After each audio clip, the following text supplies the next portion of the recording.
할렐루야. 애나골에 오신 여러분을 주님의 이름으로 환영합니다. 더 감사의 밤 오신 여러분을 주님의 이름으로 환영하고 축복합니다. 우리 서로 옆으로 인사하겠습니다. 반갑습니다. 잘 오셨습니다. 감사가 넘치는 밤 되시기를 축복합니다. 네, 잘 오셨습니다.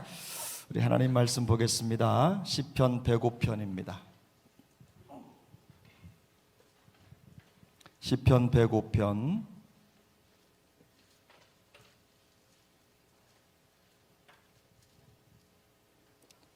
105편 1절부터 3절까지 말씀인데요. 우리 한 절씩 우리 다 같이 한 목소리로, 3절밖에 안 되니까 한 목소리로 함께 합독하겠습니다. 하나님의 말씀입니다. 여호와께 감사하고 그의 이름을 불러 아뢰며 그가 하는 일을 만민 중에 알게 할지어다. 그에게 노래하며 그를 찬양하며 그의 모든 기이한 일들을 말할지어다. 그의 거룩한 이름을 자랑하라. 여호와를 구하는 자들은 마음이 즐거울지로다. 아멘. 시편 105편은 104편과 연결되는 노래인데요. 이 노래의 특징은 아주 명령어들이 많이 있다는 것입니다. 1절부터 6절까지의 내용만 보더라도 명령구가 굉장히 많이 있는데, 오늘 우리가 금방 1절만 보더라도 감사하라, 아뢰라, 할지어다, 알게 할지어다, 노래하라, 찬양하라, 말할지어다, 또 자랑하라, 즐거울지로다, 이런 모든 말들이 사실은 다 명령형으로 되어 있습니다. 이 말이 명령형으로 되어 있다는 것은 예배하는 자들로 하여금 하나님의 영광을, 하나님을 찬양하는 일에 더 적극적으로 나가도록 격려하는 의미가 담긴 것이죠. 그래서 시인은 이 105편 전체를 통해서 하나님께서 그 민족을 어떻게 구원하셨는지를 찬양하고, 그 찬양의 현장에 많은 하나님의 사람들을 초청하는 것입니다. 또는 1절, 2절을 가만히 보면 이들이 하나님께 감사하고 하나님께 찬양을 하는 궁극적인 이유가 기록되어 있는데요. 그 이유가 무엇이냐면 여호와께서 행하신 일, 그가 하신 일, 1절을 보면, 2절을 보면 모든 기이한 일들을 우리가 찬양해야 된다라는 것을 강조하는 것입니다. 특별히 3절을 보면 그의 거룩한 이름을 자랑하라, 이런 말이 있는데요. 이 자랑하다라는 것은 교만해도 된다라는 그런 뜻이 아닙니다. 이 본문을 뜯어보면 여기에 보면 하나님께서 너희에게 행하신 그 일을 집중해서 바라보고 그것들을 통해서 하나님을 찬양할 거리, 하나님께서 우리에게 주신 기쁨을 자랑거리로 삼아라. 그런데 여기에 한 가지 더, 그 일을 위해서, 그 일을 자랑하기 위해서 너희가 하나님이 하신 일에 몰두해야 된다, 이런 의미가 담겨져 있어요. 여러분, 우리가 여기 이 시편 전체를 통해서 확인할 수 있는 사실은 분명합니다. 하나님께서 이스라엘 백성들을 구원하셨어요. 구원하시고 이끄셨죠. 광야의 길을 통해서 하나님이 그들과 함께 계시다는 사실을 알려주셨고, 또 광야에 들어오기 전에 그 백성들을 애굽에서 이끌어내시면서 살아계신 하나님이 어떤 분이신지를 보여주셨어요. 그래서 이 시편의 배경 속에는 우리가 생각하기로는 도저히 넘어설 수 없는 엄청난 일들이 있죠. 내 힘으로는 감당이 안 되는 그런 일들을 우리가 접하고 또 직면하게 될 때 하나님이 그런 일들을 어떻게 이루어 가시는지, 그 길을 어떻게 열어 가시는지를 주목하라라는 의미가 담겨져 있어요. 우리가 생각할 때 우리는 우리의 생각 속에, 시간 속에 살아가면서 우리의 한계를 넘어서지 못하는 삶을 살아갑니다. 시간의 한계 속에 갇혀 살아가는 거죠. 그런데 오늘 성경은 우리에게 분명히 요청합니다. 너희가 가지고 있는 환경, 너희가 넘어설 수 있는 어떤 상황이라도 그것에 너희의 시선이 가지 않도록 하고 기이한 일을 행하실 하나님께 너희의 시선을 고정해라. 여기 보면 3절에 보면 여호와 그의 능력을 구할지어다, 그의 얼굴을 항상 구할지어다, 그렇게 기록이 되어 있죠.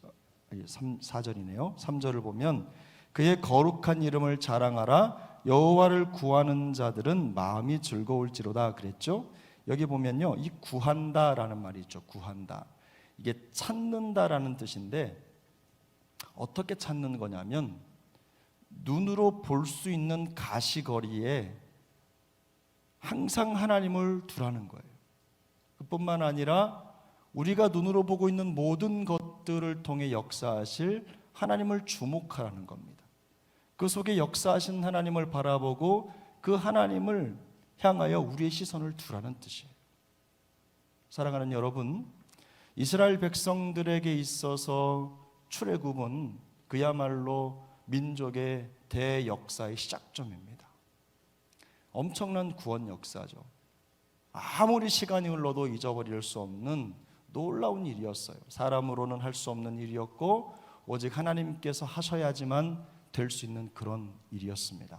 그런데 이후에 우리에게 더 기이하고 강력한 일이 벌어졌습니다. 여러분, 그게 뭘까요? 예, 맞아요. 예수님이 이 땅에 오신 거예요. 그래서 우리 그리스도인들에게는 예수님이 이 땅에 오신 사건보다 더 기이하고 놀라운 일은 없습니다. 역사는 예수님을 통해서 해석되고 예수님을 통해서 모든 것들이 정립되고 세워지는 것이에요. 그래서 우리 그리스도인들은요, 역사를 보더라도 우리가 서양 역사의 중심에 보면 예수님이 계시죠. 예수님을 전과 후로 해서 역사가 나뉘고 있어요. 그런 것처럼 예수님은 단지 우리의 구원자이시고 종교적인 어떤 분만이 아니라 세계 역사를 통치하시고 이끌어 가시는 전능하신 하나님이신 줄로 믿습니다. 우리가 그분을 믿는 거예요. 그래서 우리가 모든 삶의 현장에서 어려운 일이 생기고 또 힘든 일이 생길 수도 있지만 그럴 때마다 우리가 누구를 몰두해야 됩니까? 그리스도, 우리 주님, 그 일을 이루시고 풀어주실 주님을 몰두하라는 뜻이에요. 여기 보면요, 3절에 그의 이름, 거룩한 이름을 자랑하라. 여호와를 구하는 자들은 마음이 즐거울지로다 그랬는데, 저는 이 본문을 읽으면서 그런 생각이 들었어요. 하나님을 사랑하고 하나님 앞에 신실한 사람들이 가지고 있는 특징이 무엇이냐? 하나님의 구원 역사를 체험하고 하나님께서 이루실 일들에 대한 그런 감격과 감사가 끊이지 않는 삶을 살아가는 사람들의 특징이 무엇이냐? 그 사람들의 특징은 구하는 자들이라는 거예요. 이 구한다. 이 구한다는 말이 또 의미가 있는데요. 예배자나 기도자가 하나님 앞에서 하나님의 응답과 인도하심을 간절하게 바란다, 이런 뜻이 담겨져 있어요. 그러니까 하나님 앞에 신실한 사람은 누굽니까? 하나님 앞에 답을 찾는 사람들이에요. 어려울 때 세상으로 나가지 않고 하나님께 달려나와 하나님을 찾고 하나님의 도우심과 인도를 기대하는 사람들이에요. 하나님을 간절히 바라보면서 하나님을 몰두하고 그 몰두하여 하나님께서 이루신 일들을 마음속에 채우고 그것으로 인하여 영원한 찬양과 감사와 기쁨의 노래를 끊이지 않는 사람들이 하나님 앞에서 신실한 사람들인 줄로 믿습니다. 대부분의 사람들은요, 자꾸만 세상을 향해 눈을 돌립니다. 신앙생활 하더라도 그래요. 더 좋은 환경, 더 좋은 상황, 또 내가 인정받고 사랑받고 또 내가 다른 사람들에게 있어서 어떤 역할을 할 수 있는 그런 자리, 뭐 다들 나는 뒤에서 조용히 할게요 이렇게 말하지만 그렇지 않아요. 그가 알아주지 않으면 마음에 상처받고 심지어는 교회를 떠나기도 하고, 또 하나님을 사랑하는 건지 혹은 내가 인정을 받으려고 하는 건지 구분이 안 되는 삶을 살아가는 사람들이 적지 않아요. 그러나 여러분, 신실한 사람들은 어떤 자리에 있든지 하나님을 찾는 자들입니다. 신실한 사람들은 하나님의 인도를 받고 하나님께 도움을 구하는 자들이에요. 삶의 현장에 어려움이 있을 수 있지만 내가 넘어설 수 없는 그 일에 하나님을 바라보며 하나님을 찾고 하나님의 도움의 손길을 간절히 구하는 자들이 바로 하나님이 바라시는 신실한 하나님의 사람들인 줄로 믿습니다. 성경을 보면 이런 말씀이 있죠. 믿음이 없이는 하나님을 기쁘시게 하지 못하나니 하나님께 나아가는 자는 반드시 그가 계신 것과 또한 그가 자기를 찾는 자들에게 상 주시는 이심을 믿어야 할지니라. 그리스도인이 험난한 세상을 살아가는 가장 지혜로운 방법이 무엇입니까? 여러분은 그 그리스도인이 험난한 세상을 살아가는 가장 지혜로운 방법이 무엇이라고 생각하세요? 오늘 성경의 본문에 입각해서 본문의 관점을 우리가 마음속에 둔다면, 그리스도인이 험난한 세상, 내가 내 손으로 해결할 수 없는 문제들 둘러싸여 있을 때 그 문제를 해결할 수 있는, 그리고 그 문제에 함몰되지 않고 구원의 기쁨과 감격과 소망을 가진 하나님의 사람으로 살아갈 수 있는 비결은 살아계신 하나님, 역사하는 하나님을 몰두하는 것입니다. 그분을 집중하는 거예요. 그럼 여기 보십시오. 3절에 여호와를 구하는 자들은 어떻게 한다고 했죠? 마음이 즐거울지로다. 이게 뭐냐면 미래형이에요. 그래서 여호와를 구하는 자들은, 여호와를 찾는 자들은, 여호와께 도움을 구하고 인도를 구하는 자들은 그 마음이 계속 즐겁고 기쁨으로 가득하게 될 것이다, 이런 말입니다. 여러분, 주님은 우리가 찾을 때 찾아지는 분이신 줄 믿습니다. 꼭꼭 숨어라, 머리카락 보인다, 이런 분이 아니에요. 우리가 찾으면 주님은 찾아지는 분이세요. 우리가 구하면 우리에게 주시는 분이십니다. 우리가 도움의 손을 펼치면 우리의 손을 뿌리치지 아니하시고 우리의 손을 붙들어 인도해 가시는 분이 하나님이신 줄 믿습니다. 그래서 히브리서 기자는 그가 자기를 찾는 자들에게 상 주시는 이심을 믿으라고 우리에게 말씀하는 것입니다. 그래서 세상살이가 힘들어질수록 우리를 위해 역사하시고 우리를 인도하시는 그 하나님의 도우심과 인도를 구하고 하나님을 찬양하는 일에 오히려 더 몰두할 수 있기를 축복합니다.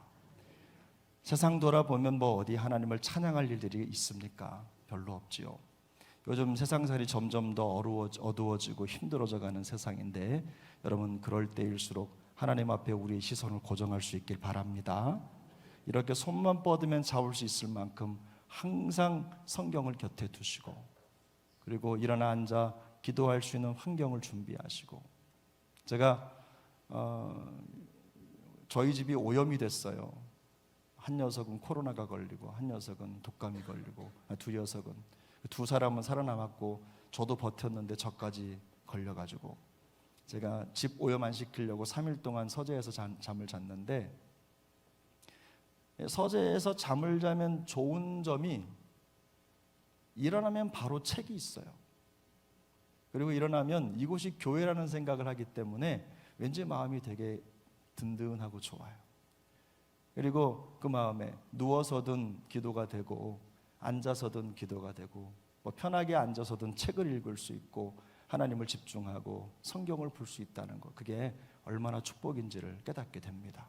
사랑하는 여러분, 주님만이 우리의 소망이십니다.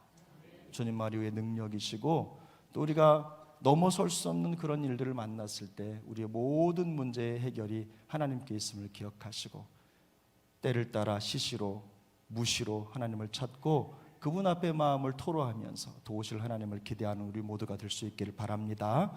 우리에게 상 주시는 이심을 믿고 기도할 수 있기를 바랍니다. 여호와를 구하는 자들에게 기쁨과 감사가 더욱 충만하게 임한다는 사실을 기억하시고, 우리 주님 앞에 마음을 쏟고, 또 연말연시 우리 주님 때문에 훈훈한 시간 되시기를 예수님의 이름으로 축복합니다.